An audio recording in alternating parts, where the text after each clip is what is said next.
बड़ों को प्रणाम, छोटों को स्नेह और आशीष। मैं हूं राजेश त्रिपाठी। स्वागत है आपका मेरे चैनल धर्म दर्पण में।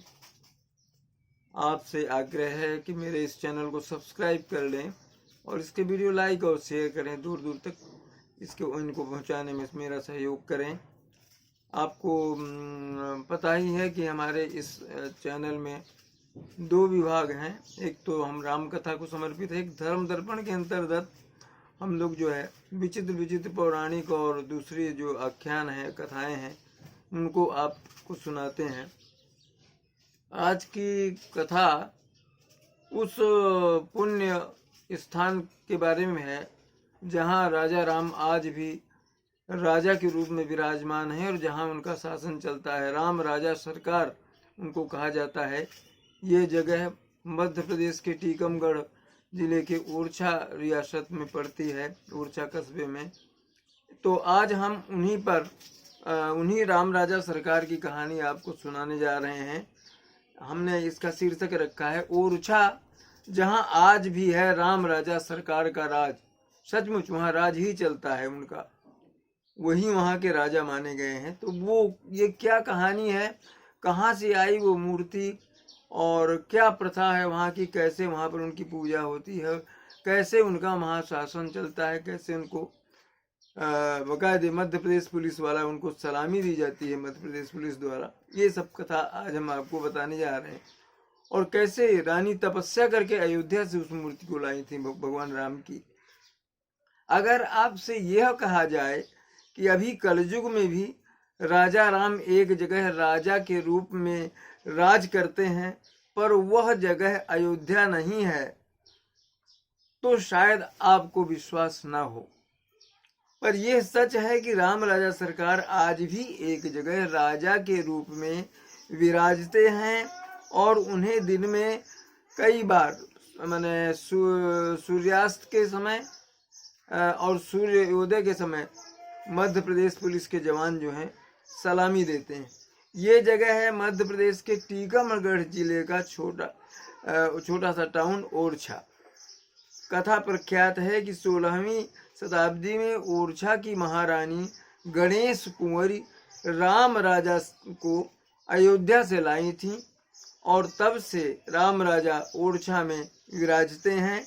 पूरी राजकीय भव्यता के साथ यहाँ विराजते हैं। वो यहाँ उनकी ही सत्ता चलती है, इसलिए उनको ओरछा में राम राजा सरकार के रूप में जाना और पूजा जाता है। 21 दिन के तप के बाद रानी गणेश कुंवरी राम राजा को अयोध्या से ले आई थी। राम ने अयोध्या से ओरछा आने के लिए 3 शर्तें रानी के सामने रखी थी, जिन्हें पूरा करके ही रानी राम को ओरछा लाई थी। उत्तर प्रदेश के झांसी से मध्य प्रदेश के ओरछा की दूरी लगभग 15 किलोमीटर है। ओरछा की स्थापना 15वीं शताब्दी में रुद्र प्रताप सिंह जू ने की थी। ओरछा की ख्याति ये रुद्र प्रताप जी बुंदेला जो थे, उन्होंने स्थापना की थी इसकी। ओरछा की ख्याति देश में जिस एक मंदिर को लेकर है वह है राम राजा सरकार का मंदिर। यह मंदिर भगवान राम की मूर्ति के लिए बनवाया गया था, लेकिन मूर्ति की स्थापना वहां नहीं की जा सकी क्योंकि मूर्ति जहां लाकर रख दी गई थी वहां से फिर हिली नहीं। इस मूर्ति को मधुकर शाह बुंदेला की रानी गणेश कुंवरी अयोध्या से लाई थी। चतुर्भुज मंदिर बनने से पहले रानी पुष्य नक्षत्र में अयोध्या से पैदल चलकर बाल स्वरूप भगवान रामलला को ओरछा लाई, लेकिन रात्रि हो जाने के कारण भगवान राम को कुछ समय के लिए महल में ही रख दिया गया, मंदिर में नहीं, महल में रख दिया गया। लेकिन मंदिर बनने के बाद कोई भी इस मूर्ति को उसके स्थान से हिला नहीं सका और फिर क्या हुआ कि उसे ईश्वर का चमत्कार मानते हुए महल को ही मंदिर का रूप दे दिया गया और वहीं वो स्थापित कर दी गई, उनकी प्राण प्रतिष्ठा हो गई। इसका नाम रखा गया राम राजा मंदिर। आज इस महल के चारों ओर शहर बसा है और रामनवमी पर यहाँ हजारों श्रद्धालु इकट्ठा होते हैं। भगवान राम को यहाँ भगवान मानने के साथ ही राजा भी माना जाता है, क्योंकि उस मूर्ति का चेहरा मंदिर की ओर न होकर महल की ओर है। आज भी भगवान राम को राजा के रूप में राम राजा सरकार की तरह ओरछा मंदिर में पूजा जाता है, और तब से आज तक श्री राम को राजा के रूप में ही पूजा जाता है। और जैसा हमने पहले कहा कि वहाँ मध्य प्रदेश पुलिस के जो जवान हैं उनको बाकायदे राजा के रूप में ही सलामी देते हैं। ओरछा में 400 वर्ष पूर्व भगवान श्री राम का राज्याभिषेक हुआ था, और तब से आज तक श्री राम को राजा के रूप में ही वहाँ पूजा जाता है। भगवान राम के अयोध्या से ओरछा आने की कहानी कुछ इस प्रकार है। एक दिन कृष्ण भक्त ओरछा नरेश मधुकर शाह ने अपनी रानी गणेश कुंवरी से कृष्ण दर्शन की इच्छा से वृंदावन की यात्रा पर चलने को कहा। रानी गणेश कुंवरी राम भक्त थी। उन्होंने वृंदावन जाने से साफ इनकार कर दिया। उन्होंने कहा कि वे तो राम के दर्शन के लिए अयोध्या जाना चाहती हैं। अब अपनी आज्ञा की अवहेलना से राजा क्रोधित हो गए। उन्होंने रानी से कहा कि अगर वे सच्ची राम भक्त हैं तो फिर अयोध्या जाकर अपने राम को ओरछा ले आएं। रानी गणेश कुंवर ने अयोध्या जाकर सरयू नदी के किनारे लक्ष्मण किले के पास अपनी कुटी बनाई और वहीं राम की तपस्या प्रारंभ कर दी। यह उन दिनों की बात है जब पूज्यपाद गोस्वामी तुलसीदास जी भी अयोध्या में भगवान राम की तपस्या कर रहे थे। संत शिरोमणि तुलसीदास जी से आशीर्वाद पाकर रानी गणेश कुंवरी वहां पर राम की आराधना में लीन हो गई अयोध्या में। लेकिन रानी को कई महीनों तक तपस्या के बाद भी राम राजा के दर्शन नहीं हुए। निराश होकर गणेश कुंवरी अपने प्राण त्यागने के लिए सरयू नदी में कूद गईं। वहां जल की गहराई में उन्होंने राम राजा के दर्शन किए, उनके दर्शन हुए उनको। रानी ने उनसे अपनी इच्छा जब बताई। राम राजा ने ओरछा चलना स्वीकार तो किया, लेकिन इसके लिए 3 शर्तें रख दी। इनमें से पहली शर्त यह थी कि अयोध्या से लेकर ओरछा तक की पूरी यात्रा पैदल होगी। दूसरी शर्त यह है कि यात्रा केवल पुष्य नक्षत्र में ही की जाएगी। पुष्य नक्षत्र में ही यात्रा होगी। जब पुष्य नक्षत्र नहीं होगा वहां रुकना होगा, फिर पुष्य नक्षत्र आएगा तब यात्रा प्रारंभ होगी।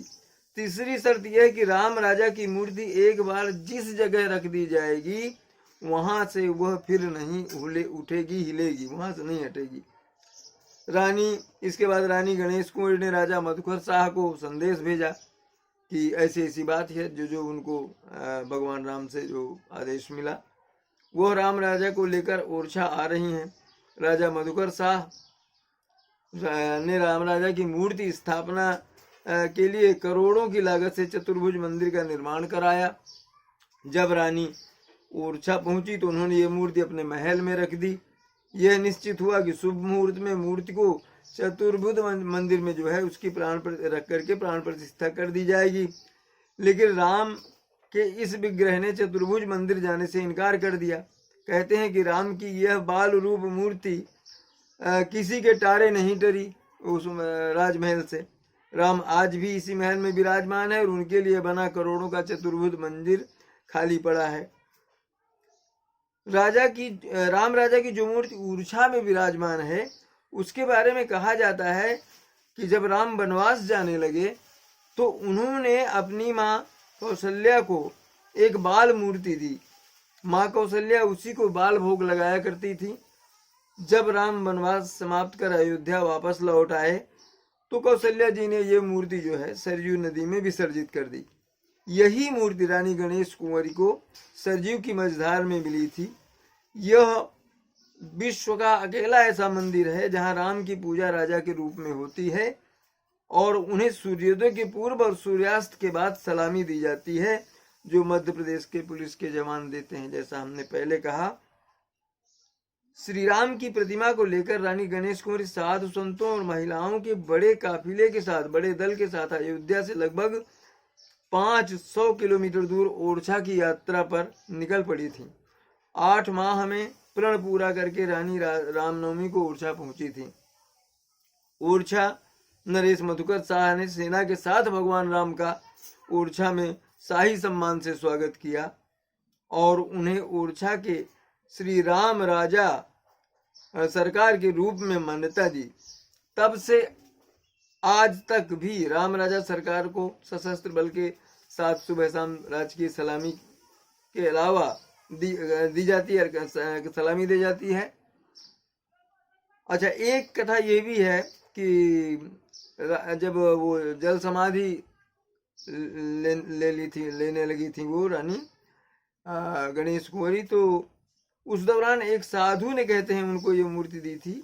रानी सरयू में जल समाधि लेने को जब तैयार हो गई थी, उस समय एक साधु ने सरयू के किला घाट की बालू से निकालकर भगवान राम, सीता, लक्ष्मण की प्रतिमाएं रानी को दी थी, ऐसा भी कहा जा सकता है।